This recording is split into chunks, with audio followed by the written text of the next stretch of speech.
안녕하세요. 네, 리딩 스톡 오재승입니다. 우리가 이제 협찬 받은 건 아니고요.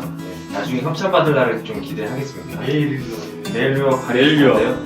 우리 되게 좋게 보고 있는 종목 중에 하나죠.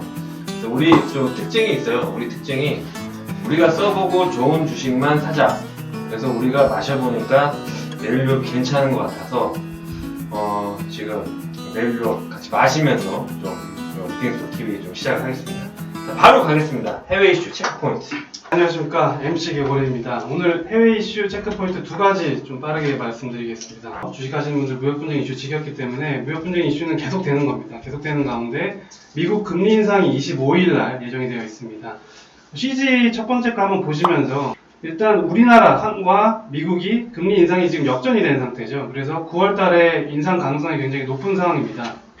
그리고 우리나라 같은 경우는 이번에 인상을 9월 달에 하지 않았기 때문에 11월 정도 예상이 되는데 시장 일각에서는 내년으로 또 넘어갈 가능성이 높다라고 보여집니다. 지금 보시면 1월에서 12월까지 계속해서 히스토리가 나오는데 미국은 벌써 두 번이나 인상했는데 우리는 한 번도 하지 않았고 금리가 역전된 상태죠. 때문에 오늘 같은 경우도 시장에서 외국인들의 매도세가 지속되는 이유가 되고 있습니다. CG2를 한번 보면서 역전 구간을 말씀드리겠습니다. 지금 보시면은 그래도 너무 걱정할 필요가 없다. 미국과 한국이 기준금리가 역전된 구간이라고 해서 주식시장이 계속해서 하락했던 건 아니다라는 말씀을 드리고 싶고, 결론적으로 말씀드리겠습니다. 25일날 금리가 인상되더라도 오히려 신흥국 쪽에서는 불확실성 해소로 기회로 작용할 여지가 있다는 부분을 좀 말씀드리겠습니다. 근데 FOMC가 25에서 26일이잖아요. 맞습니다. 예, 미국 FOMC가. 근데 뭐 오른다고 단정적으로 생각하시는 거예요? 예, 일단 오를 가능성이 굉장히 높다, 거의 확정적이다라고 저 MC 개보리는 생각을 하고 있는 상황이고, 그 가장 큰 이유는 오늘 밤에 새벽에 발표될 미국 경기를 가늠해 볼 수 있는 베이지북이라는 게 발표가 됩니다. 그렇죠. 베이지북에 대해서 간단하게 좀 설명을 좀 해주세요. 우리나라에는 그린북이라는 게 또 따로 있는데 그 저널에 있었던 미국 한 달 동안의 각 지역의 경기 개선, 그리고 고용이나 인플레이션 압력과 같은 여러 가지 지표들을 발표하는 책이라고 보시면 돼요. 매달 나오는 거예요? 매달 나오는 거예요. 자, 두 번째는 이제 무역 분쟁 이슈가 장기화될 가능성이 좀 있다는 좀 뉴스가 나오고 있는데, 중간 선거가 이제 11월이죠. 그래서 지금 민주당이 우위냐 공화당이 우위냐 그거에 따라서 무역 분쟁 이슈가 어떻게 될지 좀 예측이 설왕설래하는데, 또 한편으로는 미국 민주당이 좀 우세를 점쳐지는데, 민주당이 좀 선거를 이겨도 민주당의 또 핵심 그 상임위를 구성할 그 높은 분들은 또 이제 무역 분쟁을 또 옹호한다는 얘기가 있어요. 네. 뭐 정치적인 이슈가 답이 없긴 하지만 이쯤에서는 우리가 트럼프의 대통령이 되고 나서 얼마나 많은 일들이 있었습니까? 그래서 이런 부분도 생각을 해야 될 것 같습니다. 결론적으로 말씀드리면 11월 달은 압도적인 민주당의 우위가 예상됩니다. 중간 선거 이러니까 그 선거가 얼마나 중요하길래 이렇게 주식하는데 이야기를 하느냐 이렇게 말씀들 많이 하십니다. 미국은 우리나라 국회하고 좀 다르게 하원과 상원으로 구성이 되죠. 하원이 한 435명 정도 되고 상원이 100명 정도 되는데, 이번 선거에 하원은 전체 다 선거를 하고 상원은 100명 중에 35명이나 선거를 합니다. 즉 트럼프 대통령 입장에서는 이번 선거가 자신의 재집권을 위해서 굉장히 중요한 첫 번째 변곡점이다 라고 할 수 있고, CG3을 잠깐 볼까요? CG3을 잠깐 보시면 미국에서 최근에 나온 여론조사를 봤을 때는 4분의 3의 확률로 민주당의 우세가 점쳐지고 있습니다. 거기다 오늘 새로 나온 따끈따끈한 뉴스 잠깐 말씀드리면 트럼프 지지율이 36%까지 떨어졌습니다. 저번 달에 42%였거든요. 그리고 최고 안 좋았을 때가 35%입니다. 이걸 왜 말씀드리냐면 지금 중국하고 미국의 무역전쟁은 선거에 영향을 줄 가능성이 거의 전무하다. 전통적으로 그 미국 같은 경우는 의료 문제나 이민 문제가 중요하지 중국과 이런 무역 전쟁이 생각보다 영향을 미치지 않고 있다는 부분을 보여주기 때문에 앞으로 이 무역 분쟁 이슈보다는 다른 쪽의 문제들을 또 가지고 나올 가능성이 크다. 결론적으로는 일단 여러 그 예측치에서 민주당이 좀 우세하다 이렇게 지금 보는 그렇습니다. 저널이나 뭐 리서치가 지금 나오고 있는데, 무역 분쟁이랑 큰 상관이 없다 이렇게 얘기하시는 거죠? 그렇습니다. 예, 그러니까 지금 트럼프 대통령이 무역 전쟁을 하고 있는데 민주당이 이긴다고 해서 민주당이 그거를 뭐 무역 전쟁을 반대하는 하지는 않을 거다. 좀 이런 좀 결론을 좀 근데 들어보겠습니다. 어떤 저널에서는 하원은 민주당, 상원은 공화당 이렇게 얘기하던데 그런 내용은 혹시 없습니까? 하원은 압도적으로 민주당이고 네, 상원은 지금 비등비등한 상황인데 비등비등. 지금 그 모수 자체가 상원은 100명에서 작아서. 35명만 지금 선거를 하고 있기 때문에 기존에 이미 지금 뭐 민주당의 지금은 공화당이 상원을 그렇죠. 잡고 있죠. 빠져있는 해외 이슈 정리해 주시면 네. 이제 미국 했으니까 유럽 한번 네, 유럽 한번 하겠습니다. 지금 대부분이 이제 미국의 어떤 그런 이슈가 있는데, 다른 한편 뭐가 있냐면 이제 9월 27일 날 이탈리아의 어떤 치약고리가 발생할지 말지에 대한 여부를 좀 신경 써야 됩니다. 왜 이탈리아를 곤두서야 되냐면, 이탈리아가 유럽 내에서 독일, 프랑스 이은 경제 규모로 3위 규모인데, 이탈리아가 이번에 그 새로운 정부가 들어서면서 어떤 이제 포퓰리즘, 그러니까 복지를 많이 쓰면 결국은 뭐죠? 예산이 많이 발생하고 재정 적자가 생기는데 이게 이제 사실 문제가 되는 게 유럽에서는, 그러니까 EU에서는 재정 적자의 어떤 3% 이상이 발생되면 안 되는 그런 규정이 있습니다. 그래서 이게 한 6월 달쯤에 한번 그 내년도 예산이 그 3% 이상 증가한다는 그런 이슈가 한 번 있어서 이탈리아의 어떤 그런 금리가 급격하게 상승한 적이 있는데 지금은 이제 3% 증가하지 않는 데에서 또 맞추겠다라는 이런 부분들이 있습니다. 근데 이 부분은 9월 27일 날 예산안이 집행이 되니까 제가 봤을 때는 주식은 뭐 사전에 리스크 관리하면 되는 거고. 그러니까 이게 핵심이죠. 뭐냐면 그 보통 정부가 재정 정책을 하잖아요. 네. 재정 정책을 하면 세금 가지고 일단 재정 정책을 해요. 맞습니다. 근데 모자라면 모자란 건 이제 네. 국채를 발행해서 떼우거든요. 국채를 그럼 누가 사주냐의 문제죠. 국채를 그렇죠. 네. 근데 이제 우리 이웃 나라 일본 부채 비율이 저렇게 높은데 저희가 참 부러운 게 뭐냐면 발행하는 족족 사죠. 일본의 그 실버 세대가 네. 다 사줘요. 네. 근데 이제 지금 이탈리아 같은 경우는 문제가 뭐냐면 국채를 발행했잖아요. 발행했는데 이 외국인 투자자들이 이탈리아 채권을 샀다가 맞습니다. 이게 이탈리아가 좀 불안하면 이걸 네. 판단 말이에요. 네. 그럼 팔면 누가 사냐면 이탈리아 은행들이 사요. 이탈리아 은행이 사고 네, 있습니다. 은행이 사요. 네, 은행이 맞습니다. 사는데 네. 이제 미국이 지금 기준금리 올리면서 이제 이태리도 기준금리가 같이 따라서 동조가 되면 네.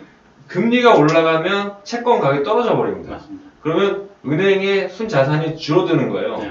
은행의 자산이 줄어들면 어떻게 되면 신용 경색이 올 수가 있고 맞습니다. 그러면 이태리 은행이 안 좋으면 유럽의 은행으로 EU 은행으로 리스크가 네. 퍼져나갈 수 있다. 맞습니다. 이런 결론이시죠? 네, 맞습니다. 네. 우리 방송을 좀 이렇게 자유롭게 하려고 했는데 두 분이 굉장히 앵커처럼 해주시니까 제 입이 굳어가지고 말을 좀 잘 못하겠어요. 이게 우리가 지향하는 게 방송국입니까? 아닙니다. 그렇죠. 사람들이 좀 어려워하실 수 그렇죠. 있어요. 우리 사실은 재밌는 사람들인데 저희 재밌는 사람인데 그래 긴장해서 말을 못하겠어요. 우리 좀 좀 그렇죠. 자유롭게 하고 자유롭게 하시죠. 네, 우리 좀 네. 팍팍 좀 네. 치고 나가도 좀 될 것 같아요. 네. 자 이제 해외 봤고 국내 이슈 또 짧게 우리 막내가 좀 정리 좀 해주세요. 빠르게 두 가지 정도만 말씀드리겠습니다. 많은 분들이 지금 무역 분쟁 하면서 이거 계속해서 커지고 우리 증시, 특히 내가 가지고 있는 보유 종목에 영향을 미칠 수 있는 게 아닌가 이래서 이제 귀를 기울이는 건데 주시장에 있는 분들은 다 같이 그렇죠. 근데 호재라면은 좀 좋은 뉴스가 있었습니다. 중국 정부에서 그 증치세 환급률이라는 걸 상향하겠다고 발표했습니다. 근데 증치세라고 하니까 좀 어렵게 들리시는데 증치세는 여기 밑에 자막 나가고 있습니다. 네. 부가가치세 같은데 이렇게 정리를 하겠습니다. 세금을 다시 돌려주는 그런 거를 중국 정부가 하겠다라고 이야기를 했고 그렇게 이 정책이 확정이 되면서 우리나라 대부분 기업들은 중국 기업들에 수출을 하고 있죠. 네, 부품주들을 수출하고 있는데 이러면은 중국 기업들이 위축되지 않고 경기 부양이 될 수 있기 때문에 우리나라에 미치는 영향도 상당 부분 도움이 될 수 있다. 그러니까 결론적으로 세금 돌려준다. 예. 그래서 경기 살린다. 근데 그 세금을 돌려주는 어. 대부분 기업들이 전기전자 업종에 집중돼 있어요. 전기전자에 집중돼 있다. 중국 증치세 환급률 상향이라는 게 네. 호재로 작용할 가능성이 있다. 한 가지 호재 뉴스가 있었고 두 번째는 한국이 중국에 진출한 회사도 대상이죠. 당연하죠. 네. 중국 법인? 네, 중국 중국 법인. 법인이 우리 그러면 본국은 상관없고 중국은 상관없습니다. 그러면 연결 재무제표 좋겠네요. 그럴 수 있겠죠, 결과적으로. 개별 재무제표. 두 번째는 9월 10일까지 수출입 데이터를 제가 계속 보고 있는데 뭐 일단 여러 가지 우리나라 경제에 대한 안 좋은 얘기가 있지만 수출은 계속 양호하다. 수출이 전년 대비 13% 정도 증가한 것으로 지금 발표가 되고 있습니다. 예, 그리고 수입도 증가하고 있기 때문에 전체적인 무역 분쟁에 대한 이슈에도 불구하고 이 물동량, 무역 전체적인 거래량은 꺾이지 않고 있다는 부분은 긍정적으로 볼 수 있을 것 같습니다. 알겠습니다. 또 그게 무역 이슈가 불거질 때마다 저가 매수할 수 있는 어떤 주요 배경이기도 좀 할 것 같습니다. 자, 우리 빠떼리님, 예. 국내 이슈. 네, 국내 이슈는 아무래도 이제 지금 핫한 게 뭐냐면 통신이죠, 통신. 이제 5G에 대한 통신인데, 아무래도 이제 MC 개보님께서 얘기한 거에 대해서 이제 조금 이제 디테일하게 들어가면 저는 이제 업종을 좀 많이 봤습니다. 그래서 이제 5G 이야기 하는데, 오늘 제가 5G에 대해서 확실하게 정리를 드렸으니 이 방송 딱 3번만 보십시오. 그러면 여러분이 5G 전문가가 됩니다. 자, 일단 5G를 자세하게 보시면, 자, 5G가 4G 대비 한 투자를 한 1.3배 이상 하죠. 금액이 얼마냐면, 대략 한 7에서 8조 원 정도 투자합니다. 그러면 7에서 8조 원 정도를 세계 최초로 먼저 하기 때문에 한국에 선점하고 그걸 발판을 이제 해외에 나가주는 그런 배경이 되겠죠. 자, 그래서 CG4를 자세히 보시면 됩니다. 그러면 자, 5G를 투자를 하는데 5년간 단계적으로 투자를 할 겁니다. 근데 이게 언제냐면 2018년 9월 달부터 장비 발주가 나가야 됩니다. 왜? 정부와 우리 통신 3사가 내년 3월부터 상용화하기로 했습니다. 그래서 3월부터 9월 달부터 발주를 나가야 되니, 그래서 그 장비 업체들이 이제 선정이 되고 있는데, 그런 업체들을 이제 유심히 좀 관찰할 필요가 있을 것 같습니다. 9월 달부터 장비 업체 선정이 완료되는 거죠? 네. 지금 완료되고 있는데 우리가 모르고 있는 거죠? 비공식적인 거죠. 비공식적인 네. 거죠? 알겠습니다. 네. CG7 딱 보면 뭐가 있냐면 제가 깔끔하게 좀 정리를 해드렸어요. 5G를 생각하면 뭐 기지국, 그다음 뭐 네트워크 장비, 운영 장비, 중계국, 기재국, 뭐 스몰셀 이런 다양하게 많습니다. 이런 거에 대해서 정확하게 아실 필요는 없고 거기와 관련된 종목, 대표 종목이 뭐냐 요것만 캐치를 하시면 됩니다. 투자 아이디어는 딱 3가지 축을 보세요. 첫 번째 뭐냐면 5G에서 가장 핵심이 뭐냐면 무선보다 빠른 유선 인프라 투자가 됩니다. 거기와 관련된 업체가 다산 네트워크스 그리고 유비코스 이 두 업체가 있습니다. 그리고 또 다른 게 뭐냐면 이제 5G 주역 스몰셀인데 스몰셀은 뭐냐면 그 4G 대비 5G가 영상 속도가 한 100배가 빠르죠. 그래서 기지국을 소형화시켜서 촘촘하게 만드는 그걸 이제 스몰셀이라고 하는데 거기와 관련된 업체가 어렵습니다. RFHIC 그리고 KMW 요것만 기억하시면 됩니다. 우리나라의 어떤 산업에서 가장 중요한 게 뭡니까? 삼성전자죠. 자, 그러면 삼성전자가 8월 달에 그 김동연 경제부총리하고 협의를 해서 투자를 발표했습니다. 180조. 네, 180조 중에 삼성전자가 25조를 바이오와 AI, 5G를 하기로 했는데, 자, 여기서 왜 삼성전자가 5G를 중요하게 생각하는 게 뭐냐면, 지금 4G, 5G의 어떤 통신 장비는 중국의 화웨이라는 업체가 있습니다. 거기서 세계 랭킹 1인데, 삼성전자가 사실 4G까지는 기술이 안 됐어요. 근데 이번에 5G에 삼성전자가 도전장을 내밀었습니다. 그래서 지금 LG U+는 화웨이를 할지 국내를 할지 지금 갸우뚱 그리고 SK하고 KT는 아무래도 국내 업체 할 가능성이 있습니다. 그러면 뭐냐면 여러분들은 삼성전자의 통신 장비에 매출액이 많은 그 업체를 유심히 보시면 되는데 그 업체가 어디냐? CG11 보시면 됩니다. CG11 CG11에 보면 이제 오이솔루션, KMW, 서진 시스템, 라이트로, RFHIC, 에이스테크 이 회사들을 보면 최근에 주가들이 아주 아름답게 갔어요. 다 이유가 있는 겁니다. 아셨죠? 종목이 오르는 데는 이유 없는 이유가 없습니다. 그래서 다시 한번 말씀드리면 여러분들이 보셔야 될 거는 아까 말씀드렸던 다산, 유비코스, 그리고 RFHIC, KMW, 오이솔루션, KMW, 서진 시스템, 라이트론 등등등. 그래서 요 방송을 자세하게 보시면 여러분은 5G 전문가가 됩니다. 오이솔루션은 그 매출액에서 삼성전자 비중이 30%나 되네요. 맞습니다. KMW도 거의 30% 네. 가까이 네. 되고 RFHIC는 스몰셀, 그러니까 네. 촘촘하게 이게 4G까지는 스몰셀이 잘 없었나요? 네, 4G까지는 스몰셀이 잘 없었습니다. 네. 네. 그렇지. LG는 되게 중국을 사랑하는 것 같아요. LG 디스플레이도 저렇게 10조 투자해가지고 그렇죠. 힘들어지고 네, 중국에 가서 힘들어지고 장비도 또 LG 네. 저기 화웨이 거 쓴다고 그러고 네. 돈은 참 많이 벌 것 같긴 한데 저는 좀 바꿀까 생각 중이에요. 지금 LG 쓰는데 저는 SK만 씁니다. SK만 쓰세요? 네. 자, 우리 최근에 개보님 그 국민연금이 되게 이슈가 있잖아요. 내가 낸 돈 받을 수 있을까 없을까.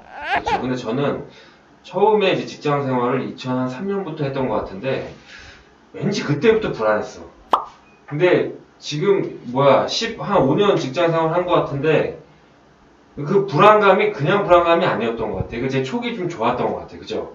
15년 후에 이제 우리 나이 이제 40대 되니까 못 받을 것 같다 그런 얘기 나오는데 어떤 느낌이세요? 지금 생각으로는 못 받을 수 있는 확률이 좀 크다고 봅니다. 왜? 네. 뭐 출산율도 줄어들고 음. 경제 규모도 네. 지금 뭐 성장하지 않고 이런 부분이 있어서 근데 그 지금 문제가 되는 게 뭐냐면 제가 저번에도 말씀드렸지만 공무원 연금이나 군인 연금은 나라에서 나라에서 법으로 해주죠. 메꾸게 돼 있거든요.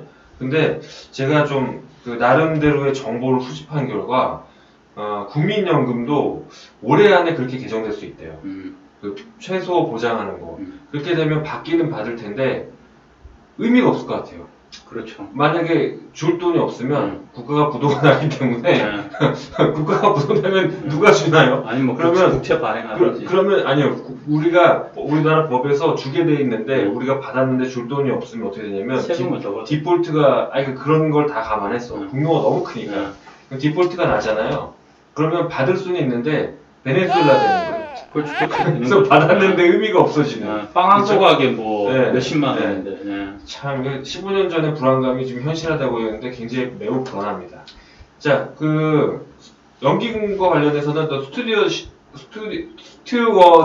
코드가 되게 유행을 하죠.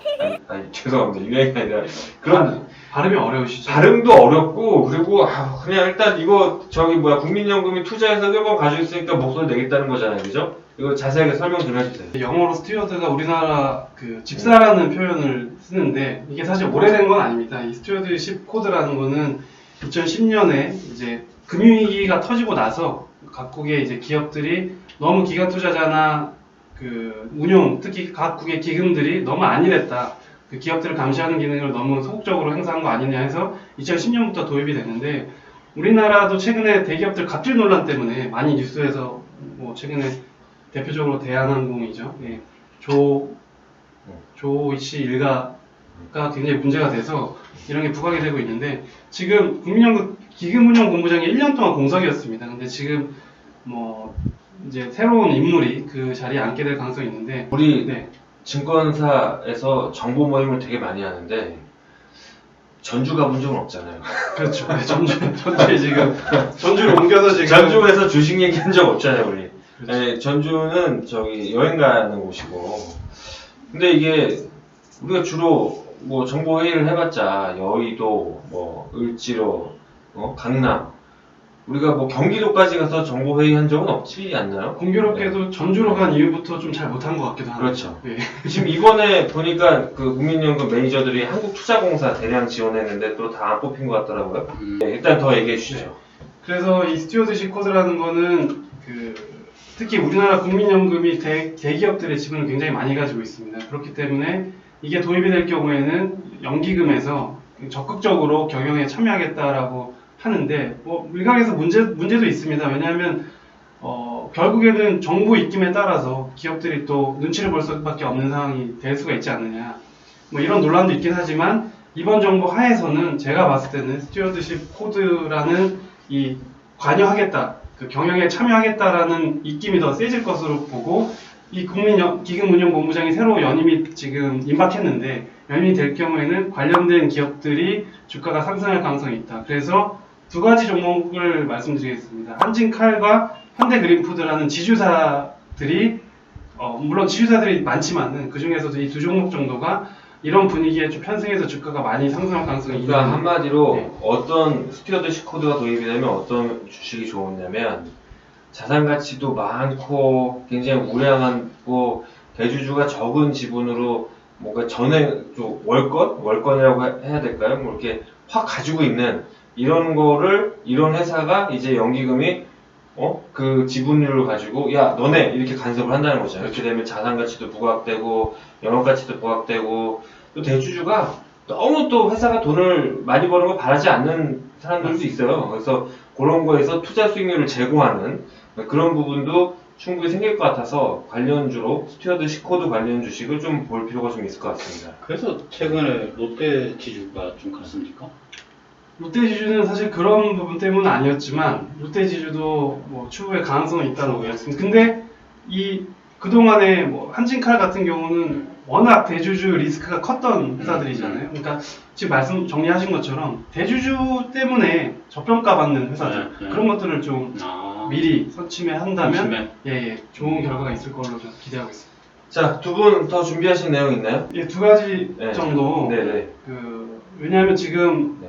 많은 개인 투자자가 지금 오늘 시점에서 가장 관심이 있는 건 역시 두 가지일 것 같습니다. 메르스 관련주하고 대북 관련주에 대한 이야기를 우리가 좀 사실 저희 같이 주식을 제대로 접근하는 사람들이 이야기하기에는 좀 그럴 수 있지만은 그렇죠. 많은 분들이 궁금해하실 것 같아서 네. 좀 따로 준비를 했습니다. 첫 번째는 이제 메르스에 대해서 좀 이야기를 해볼까요? 메르스 그런 뭐 감기 걸리시거나 그런 거 없으시죠? 이쪽에서는. 예. 천안에 메르스 의심 환자가 있답니다. 그래서 제가 질문을 했습니다. 네. 의심 환자들이 계속 발견이 되고 있는데 네. 음성으로 다행히 판정은 되고 네. 있습니다. 뭐 그냥 결론적으로 말씀드리면 그 CJ4를 잠깐 보면서 말씀드리겠습니다. 2015년이죠. 벌써 3년이 지났네요. 시간 빠릅니다. 메르스라는 걸 우리가 알게 된 지 3년이 지났는데 그 이후에 이 메르스라는 그 전염병이 주식시장에 굉장히 큰 영향을 미쳤습니다. 메르스가 우리나라에 이제 오고 나서 186명이 메르스 감염이 됐었고 36명이나 사망을 했던 굉장히 큰 전염병이었는데 그 이후에 중국인 관광객을 비롯해서 외국인 여행객이 실제로 급감했습니다. 그러면서 뭐 중국 소비 관련주들, 하하투어, 뭐 호텔신라, 아모레퍼시픽 같은 게 급락을 했었고 지금 2015년에 메르스 관련주 수익률 보시면은 뭐 이 단기 테마주들 지금 명단이 나오는데 두 달간 20% 정도 상승을 했었습니다. 그래서 월요일 날 이게 발생이 됐거든요. 그래서 지금 개인 투자들이 관심이 많은데 결론적으로는 CJ5를 보시면 이때 2015년과 다르게 지금은 빠르게 저는 성공적으로 격리하고 대응을 하고 있다고 보기 때문에 2015년에는 두 달밖에 안 걸렸지만 이번 사례에는 저는 2주에서 3주 정도면은 이 뉴스가 굉장히 멀어질 걸로 보기 때문에 MC 개보린의 생각으로는 이거 추격 매수보다는 일단은 가지고 계신 분들은 슬슬 매도를 하심이 어떨까 조심스럽게 좀 말씀을 드리겠습니다. 대북주도 9월 9일부터 최근에 다시 재상승을 시작했죠. 북한 열병식에서 북한이 ICBM을 등장시키지 않으면서 화해 무드를 형성하고 있고 9월 10일에는 김정은이 트럼프에게 친서까지 전달하면서 북미 정상회담을 하자고 했죠. 그리고 대망의 남북 정상회담 다시 개최하기로 9월 18일로 합의가 된 상황입니다. 2000년 김대중 대통령 그리고 2007년 노무현 전 대통령 이후에 11년 만에 평양을 방문하는 일이죠. 그리고 9월 18일 이전에는 남북 공동 연락사무소를 열기로 합의하면서 대북 관련주들이 추가적으로 많이 상승을 하고 있는 상황입니다. 대북 관련주 지금도 괜찮나요? 아니면 가지고 있는 거 매도해야 되나요? 이 질문을 굉장히 많이 받고 있는데 결론적으로 MC 개보린의 생각은 대북 관련주는 현대건설과 같은 실체가 있는 종목들의 경우에는 추가 상승 여력은 있다. 다만 이 뉴스가 추가적인 또 3차 정상회담은 또 꽤 놀랄만한 이슈였기 때문에 이 정도 놀라는 뉴스가 다시 나오기 전까지는 상승폭은 좀 상승의 각도는 좀 더뎌질 수 있다라고 정리하겠습니다. 자, 결론적으로 이제 개보리님 생각은 메르스 관련주, 그다음 대북 관련주는 하지 말자.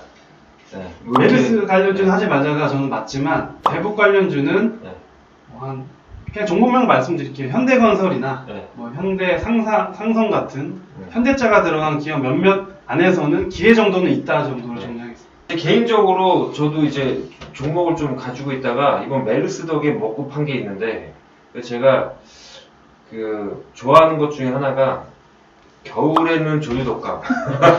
중간고시야. 근데 이 조류독감이 의미가 있어요. 왜냐면 맞아요.